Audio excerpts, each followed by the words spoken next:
This is Henry. Henry spends most of his time consuming, and most importantly, consuming content. But what if I told you that Henry, just like you and me and millions of others, is unknowingly being controlled by everything he's seeing? In this video, we'll explore the disturbing truth behind the media and how it silently controls you. Let's say you have all the money in the world and you want to gain power. In order to gain power, you need people to comply. But people, because of their human nature, are extremely stubborn and they don't like being told what to do. Well, what if you make them think that they're choosing to do what you want them to do? An illusion of choice.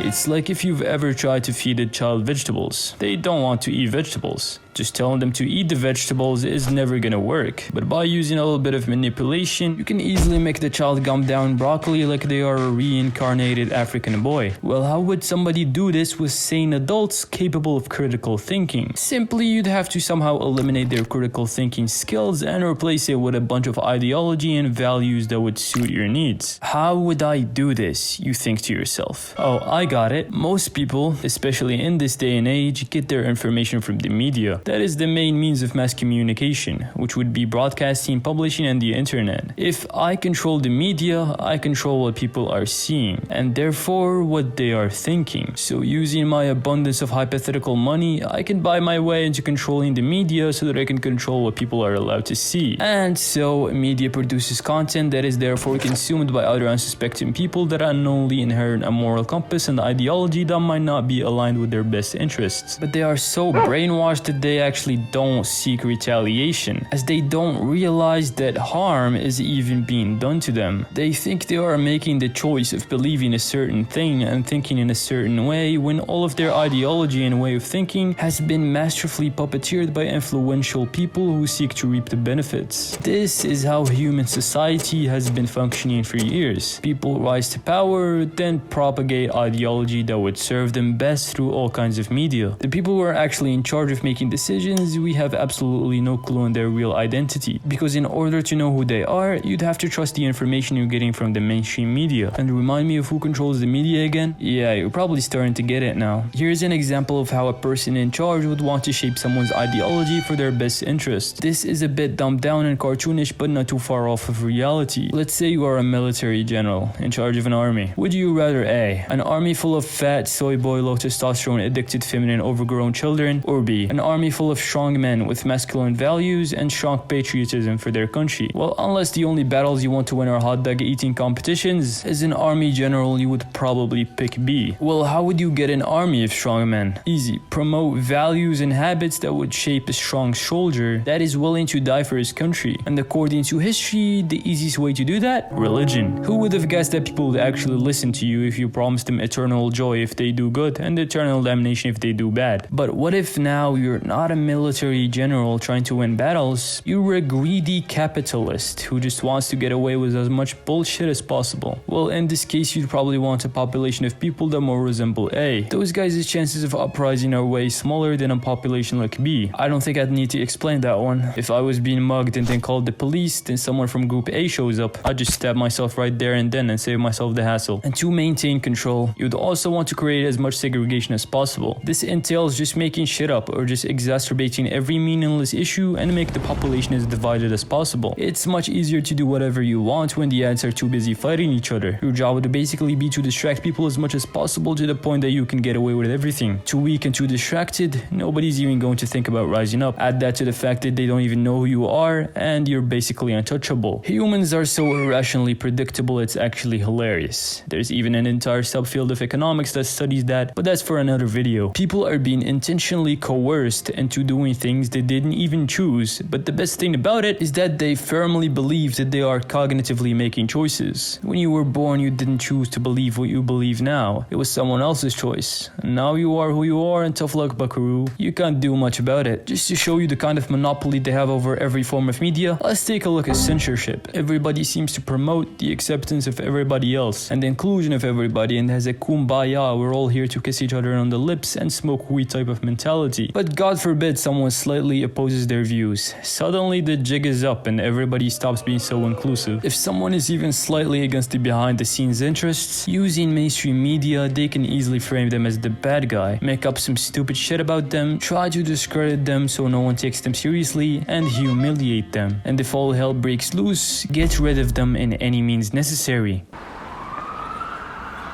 Wow, it's really strange how this guy ended up shooting himself in the head 25 times. Well, coke will do that to ya. If it's someone that's on their side that happened to do an oopsie whoopsie, first of all, the public probably would have no clue it even happened because they control what you see. But if the public managed to get even a small glimpse of it, they will try their best to belittle what happened and basically shove it under the rug. Delete every clip of it on the internet, censor comments talking about it, and make up some new bullshit to distract people. The internet is a dictatorship ruled with an iron fist. Everything you see in it is curated exactly the way they want you to see it. Free will as a concept is long gone. People's decision-making skills are so heavily influenced by the media they consume that they just lose complete autonomy over their choices. It's actually hard to say that all of these people are humans with their own thoughts and choices, and not just a bunch of NPCs that blindly follow whatever they're told. The reality is that a literal monkey living in a zoo has more freedom of choice than us, and he spends most of his time flinging his own shit around, so what the fuck is that? But hearing this, you the viewer might say, I don't watch any mainstream media, I just like to watch my favorite YouTuber, blah blah blah. Well, apart from channels that are really just corporations with massive funding behind them trying to pass themselves off as a harmless YouTube channel, what you don't realize is that people get so affected by the media they are seeing that they actually unknowingly turn into an agent of mass destruction that works for the people in control. These agents are so brainwashed by what they've been told that they start behaving irrationally without them even realizing it. They basically spread ideology that was imprinted on them for completely free because they think they're the ones doing the thinking, not someone else. I might be an agent for some other force that has some ulterior motives. That's the scary part about it. I wouldn't know because I believe that I'm the one with these values. That's why I don't mind getting hate on this video. Anyone who dislikes it is probably just a victim of media manipulation, and I don't like victim blaming. Like this video if you like breathing air. People's blind obedience to authority makes them take decisions that are completely against their best interest, which is a pretty well studied phenomenon, mind you. The Milgram experiment went over how people are willing to blindly follow an authority figure, going to the extremes of shocking another person at maximum voltage just because they were told so. Even if it went against their inherent values, they still did it. Human beings are just so unbelievably clueless and predictable that they are being schooled by basic psychology and they just keep falling for it again and again. My best advice is to take everything that's been told to you with a grain of salt. Do your own research, have your own set of values and morals, not someone else's. Just learn how to think for yourself and not just blindly follow what everyone is saying. As they say, like sheep to the slaughter. If you want to learn more things about life, watch this video next where I explain why school is the world's biggest lie.